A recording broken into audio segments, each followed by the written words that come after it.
All right, we're standing here right now. It's the second morning of the CETW show in San Francisco with Pierre, who is the president of NEC Display North America. Pierre, thank you so much for joining us. It's always great to get to see you, and now we actually get to have a video with you, which is outstanding. So I wanted to start off by talking about just NEC in general, because you guys have been a huge player in this space. You've been a big partner of mine in the past. What is NEC kind of doing right now in the space?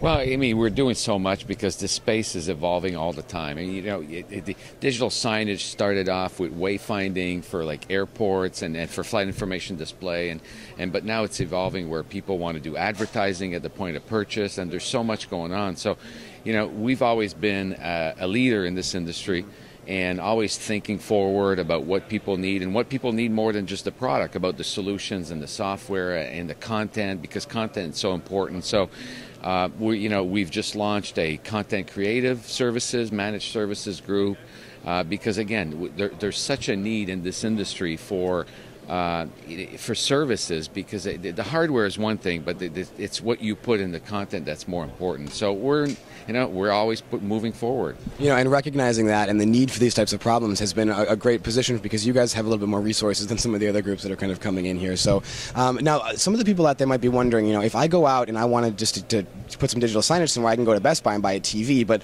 there are fundamental differences between professional displays and the ones that we use as consumers at home. Can you kind of just talk about what those differences might be? Oh yeah, I'd be glad to, because there are huge differences. I mean, you know, when you buy a television, it's just not made to perform for 18 or 24 hours a day.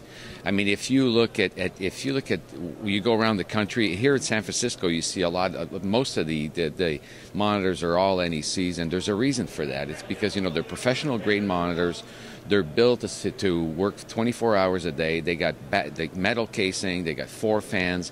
If you look at a TV, it's all plastic casing, and there's 1 or 2 fans in there. And you know, the best proof is that if you could do it, we can't do it here, unfortunately, but if you could put your hand on the glass of a television and your hand on the glass of a professional monitor, you can actually feel there's about a 30-degree difference in terms of the heat and the temperature of those pieces of glass. And you know that, you know, if one of them is on all the time, it's just not going to sustain. So, you know, a lot of those televisions will burn up if they're on 24 hours a day after 7 to 8 months. And unfortunately, we have customers that have, you know, they've tried, and then they call us and they're all upset. You know, I bought these TVs and they're not working. But, you know, we try. I mean, but it's like everything. Every business that you're in, you know, usually there's some businesses that the price is not always a function. But, you know, when people buy cars or they buy anything, like, you know, if you pay more, you get more for your money.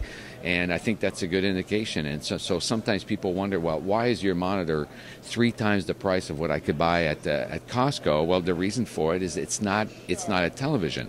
It's a professional grade monitor, and it's designed that way, it's built that way, and it's built to last forever. And so I think that's an important point to face out, and most of the people in the industries, they still don't know that today, unfortunately. So it's a constant education for us to talk to customers. Absolutely, and we're happy to help out with that education by doing these things like these videos. Now, one more question for you before we let you go. How developed do you think the industry is? Are we saying it's pretty well along, or have we just kind of scratched the surface in terms of potential?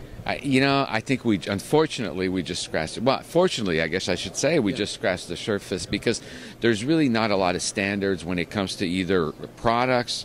People don't understand the products, as we just talked about, the content, the advertising piece of it. There's just it's a very fragmented industry. There's a lot of little groups, and nobody thinks of the higher ground, where I think that this industry is dire need for standardization of contents and products, and there's just a lot more that could be done, and we're trying to do our part. But thanks to people like you, you know, trying to educate customers and resellers, I think that there's a lot that can be done, so I guess it's the good news. If you look on the positive side, we could all do a lot more, and as we educate everybody out there, I think that's a great industry to be in, a lot of potential and a lot of growth that's anticipated. That's awesome. Well, listen, Pierre, thank you so much for joining us. It's been a pleasure talking with you.